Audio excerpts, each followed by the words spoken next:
Hey, are you not going home? It is time already. Not yet, I am preparing the Sunday school lesson for the Anointed Children Bible Club. That is good. What is the chapter for today? Genesis chapter 30. Great, so what about it? Okay, let me tell you about it. When Rachel, Jacob's wife, saw that she wasn't having any children for Jacob, she became jealous of her sister. She pleaded with Jacob, Give me children or I will die. Then Jacob became furious with Rachel. And my God? He is the one who has kept you from having children. Take my maid, Bilhah, and sleep with her.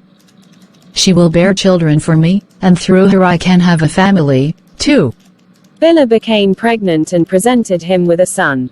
Rachel named him Dan, for she said, God has vindicated me and he has heard my request and given me a son. Then Bilhah became pregnant again, gave Jacob a second son. Rachel named him Naphtali, for she said, I have struggled hard with my sister, and I am winning. Meanwhile, Leah realized that he wasn't getting pregnant anymore, so she took her servant, Zilpah, and gave her to Jacob as a wife. Soon Zilpah presented him with a son. Leah named him Asher, for she said, What joy is mine now, the other women will celebrate with me. One day during the wheat harvest, Reuben found some mandrake growing in a field and brought them to his mother, Leah. Rachel began Leah, Please give me some of your son's mandrakes, too. I will let Jacob sleep with you tonight if you give me some of the mandrakes. So that evening, as Jacob was coming home from the fields, Leah went out to meet him. You must come and sleep with me tonight. I have paid for you with some mandrakes that my son found. So that night he slept with Leah. And God answered Leah's prayers. She became pregnant again and gave birth to a fifth son for Jacob. She named him Issachar, for she said, God has rewarded me for giving my servant to my husband as a wife. Then Leah became pregnant again and gave birth to a sixth son for Jacob. She named Zebulun, for she said, God has given me a good reward. Now my husband will treat me with respect, for I have given him 6 sons. Later she gave birth to a daughter and named her Dinah. Then God remembered Rachel's plight and answered her prayers by enabling her to have children. She became pregnant and gave birth to a son and named him Joseph, and Rachel said to herself, God has removed my disgrace. May the Lord add yet another son to my family. Soon after Rachel had given birth to Joseph, Jacob said to Laban, Please release me so I can go home to my own country. Let me take my wives and children, for I have earned them by serving you, and let me be on my way. You certainly know how hard I have worked for you. Then Laban replied and said, Please listen to me. I have become wealthy, for the Lord has blessed me because of you. Tell me how much I owe. Whatever it is, I will pay it. Then Jacob said, You know how hard I have worked for you, and how your flocks and herds have grown under my care. You had little indeed before I came, but your wealth has increased enormously. The Lord has blessed you through everything I have done. But now, what about me? When can I start providing for my own family? What wages do you want? Don't give me anything. Just do this one thing, and I will continue to tend and watch over your flocks. Let me inspect your flocks today and remove all the sheep and goats that speckled or spotted, along with all the black sheep. Give these to me as my wages.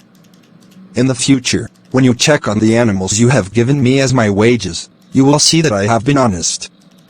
If you find in my flock any goats without speckles or spots, or any sheep that is not black, you know that I have stolen them from you. All right, it will be as you say. But that very day Laban went out and removed the male goats that were streaked and spotted, all the female goats that were speckled and spotted or had white patches, and all the black sheep. He placed them in the care of his own sons, who took them a 3 days' journey from where Jacob was. Meanwhile, Jacob stayed and cared for the rest of Laban's flock. Then Jacob took some fresh branches from poplar, almond, and plane trees and peeled off strips of bark, making white streaks on them. Then he placed these peeled branches in the watering troughs where the flocks came to drink, for that was where they mated. And when they mated in front of the white streaked branches, they gave birth to young that were streaked, speckled and spotted.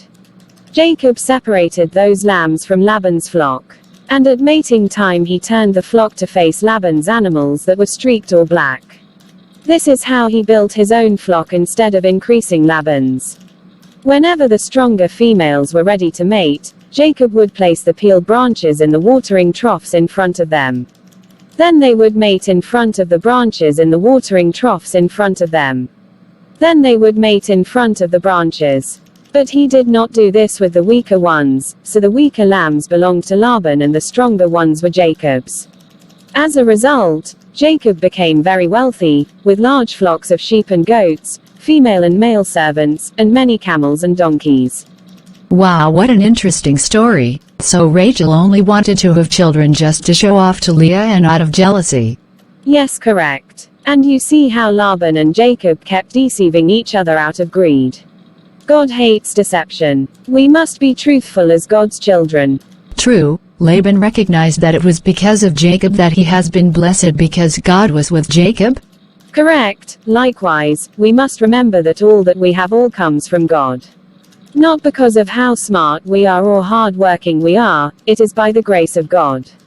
True, also we should not become lazy and sit around and do nothing. Faith without work is dead. We must have something that God can bless. Even as we do something, we should seek God to help us and guide us. Exactly. So what is the memory verse for this week? Genesis chapter 30, 27. Please listen to me, Laban said, I have become wealthy, for the Lord has blessed me because of you. Yes, Laban was saying this to Jacob. Laban realized that it was God who blessed him and it was because of Jacob.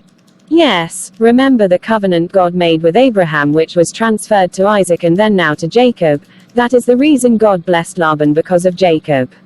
Wow, great insight. Yes, so God is a promise keeper. He never fails in fulfilling his promises. Amen. We just need to do our part of the covenant by obeying his words and living for him. Amen. To be like Jesus, to be like Jesus,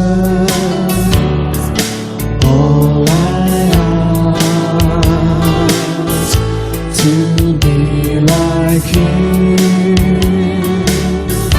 all true life's journey.